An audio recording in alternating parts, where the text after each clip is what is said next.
Hello, welcome from Williams, Arizona. We are the Lost Canyon Food Service team, and we're here to show you how to prepare a delicious meal to enjoy together. Today I'm going to show you how to make pasta aglio e olio, which means pasta with garlic and oil.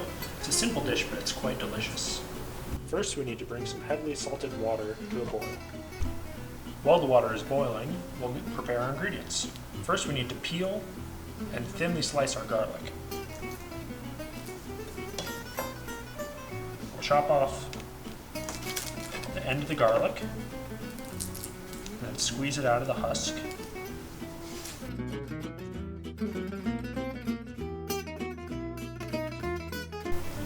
Next, we need to finely chop our parsley. This is Italian flat leaf parsley, which has a little more flavor than the frilly stuff that's mostly used for garnish.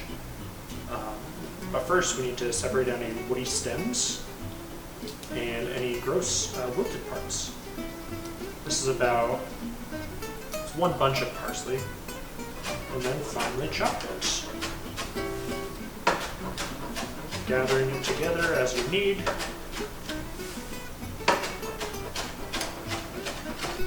Next, we're going to cut a lemon in half. We need about a half a lemon's worth of juice. First, we're going to roll it on the cutting board, applying some pressure to it to get the juices flowing. And then, pay attention to this part, cut the lemon in half. Next, we're going to move over to the stove and do some cooking. Once your water is boiling, we're going to add the noodles. I'm using spaghetti for this one, but you can use linguine as well.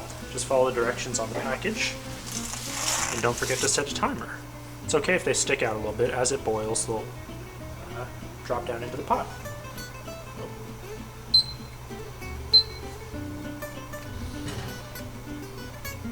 Over medium-high heat, we're going to begin by sauteing the garlic in oil. Make sure to preheat your pan before starting. We're going to add about a good amount of oil. It is called garlic and oil dish. Once that's good and shimmering, we're going to add our garlic in. You should hear it sizzle. This is pretty quick, so you don't want to walk away. Keep an eye on it. Keep the garlic moving around. You want it to brown slightly. Once it does begin to brown, we're going to cut the heat and add the red pepper flakes. You can do a little bit less red pepper flakes if you don't like things quite as spicy, but in no ways is this a spicy dish. You can see the thinner pieces are starting to brown, so we're going to cut the heat off and add the red pepper flakes and keep it moving around. Pepper.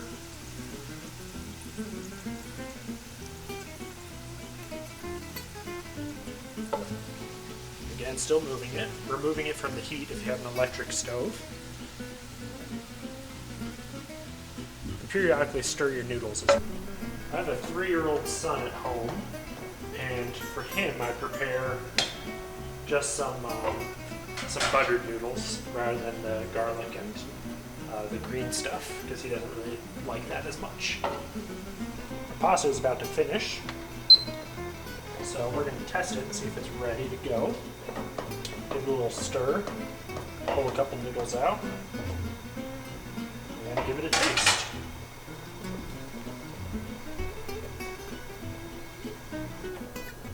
Come on, turn off the heat. Get a strainer. We want to reserve some of the pasta water for the oil and garlic sauce over there. So you pull your noodles out and drain them into a bowl.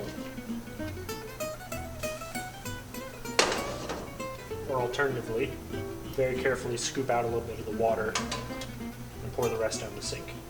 There's a lot of good starch from the pasta in this pot, which will help emulsify and thicken up the sauce a little bit.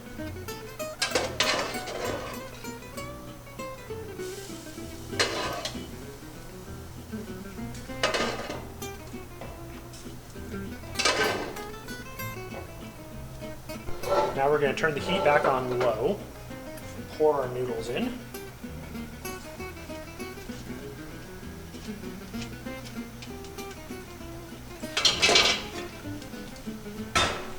Move them around a bit.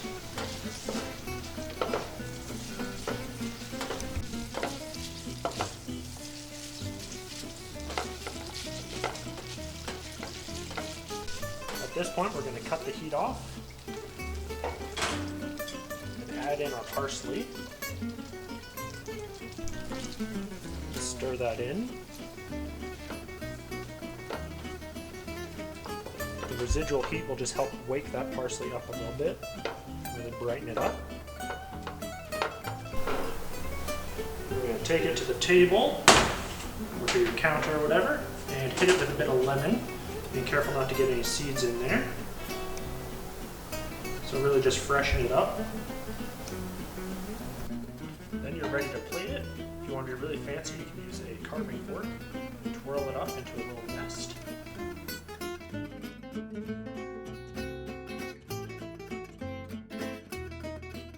Hi, I'm Debbie, and I'll be showing you the side dishes today.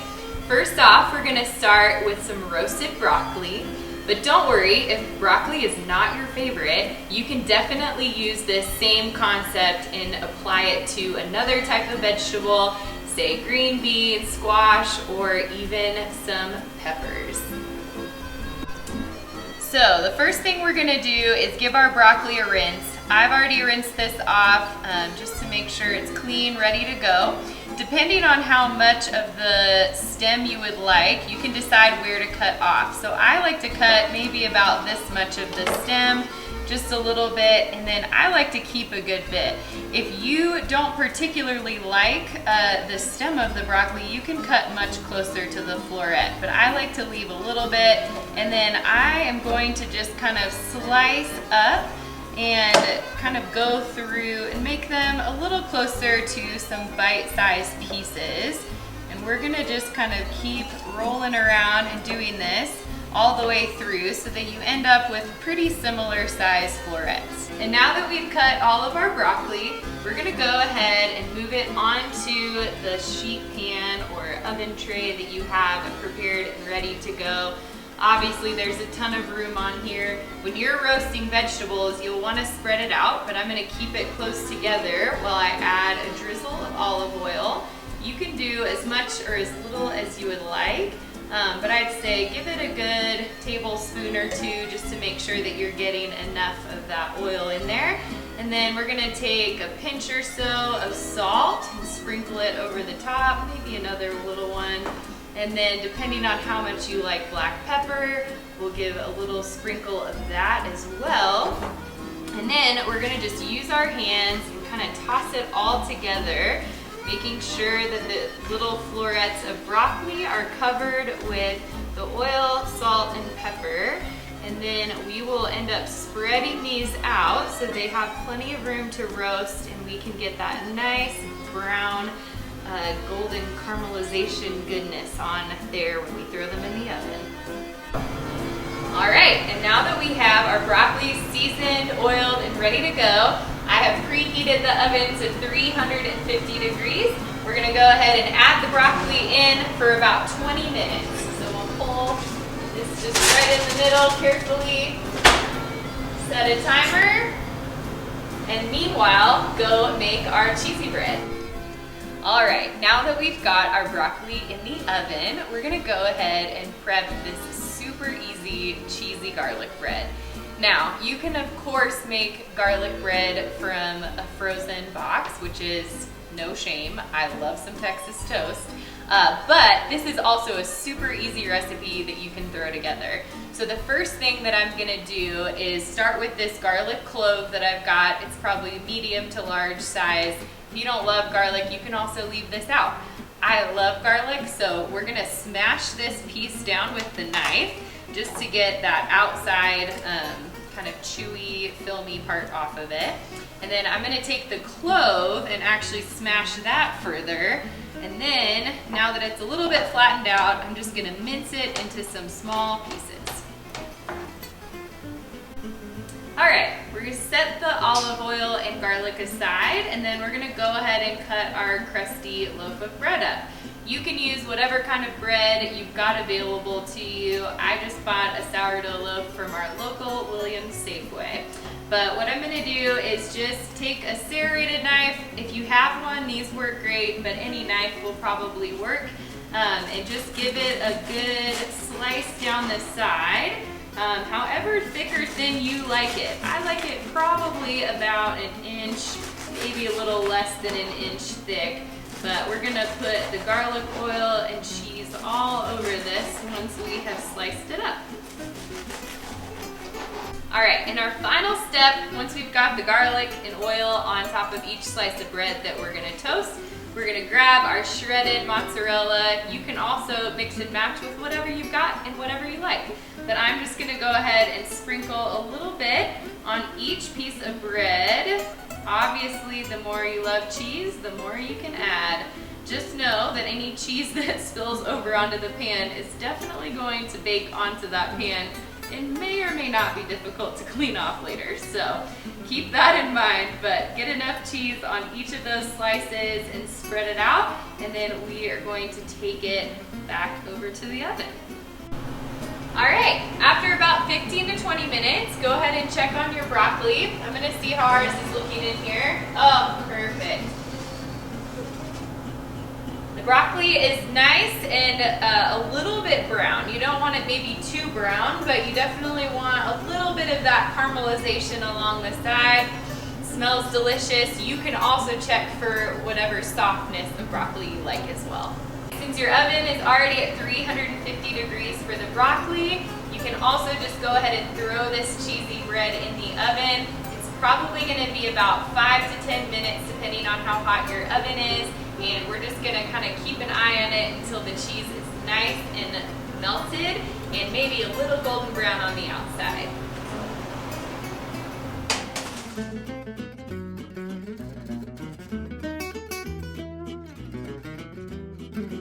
Hi, my name is Hannah, and this evening I'm going to be showing you how to make Big Cookie.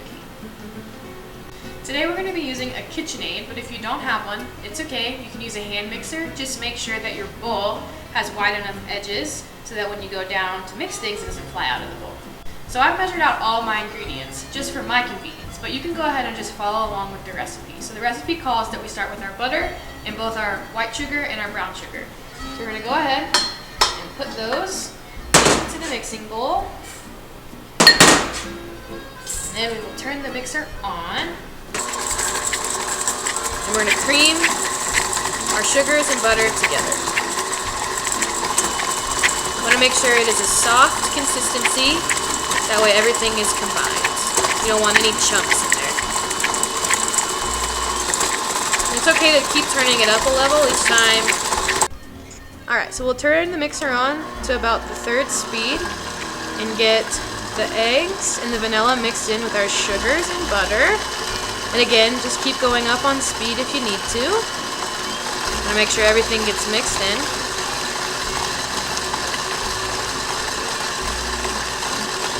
Alright, so while it's mixing, sometimes the ingredients like to get stuck on the outside of the bowl. So what we want to do is turn our mixer off. That way we don't get our hands caught. And push all the ingredients down off the side of the bowl. And that way, we can turn the mixer back on and everything gets mixed in correctly. After our eggs and sugars and vanilla are mixed in, we're going to put in our flour. So that's the next step, but make sure you turn the mixer off before you put the flour in. We're going to add our flour in, turn our mixer on with the 1st speed, and just slowly start moving up your speed. Alright, so now we're going to add our baking soda and salt, and our chocolate chips. We'll turn the mixer back on to about the 2nd speed. Again, you can always move it up, mix everything in. And then once you're combined, you're going to turn the mixer off. Alright, this is what your dough should look like when all of the ingredients are combined well. Alright, so when your dough's done, we're going to use a cake pan. We recommend spraying your cake pan. That way, it comes out clean and easier to wash, but you don't have to spray it if you don't have spray. What you're gonna do is put the cookie dough in and start mushing it down. All right, we're gonna push our cookie dough in, that way it's all the way around the pan, and you wanna make sure that it's nice and evenly flat. And it's okay if some parts are a little thicker than others. I like it to be a little raw sometimes. It's just ooey and gooey that way. Remember, before you start your cookie dough, to preheat your oven to 350. Once it's preheated, you can put your big cookie in the oven and set a timer for 20 minutes. All right, when your cookie's done, it should look like this. It should have a brown top on it, and it should be brown on the bottom. And then if you want to, you get a big scoop of ice cream, plop it on top.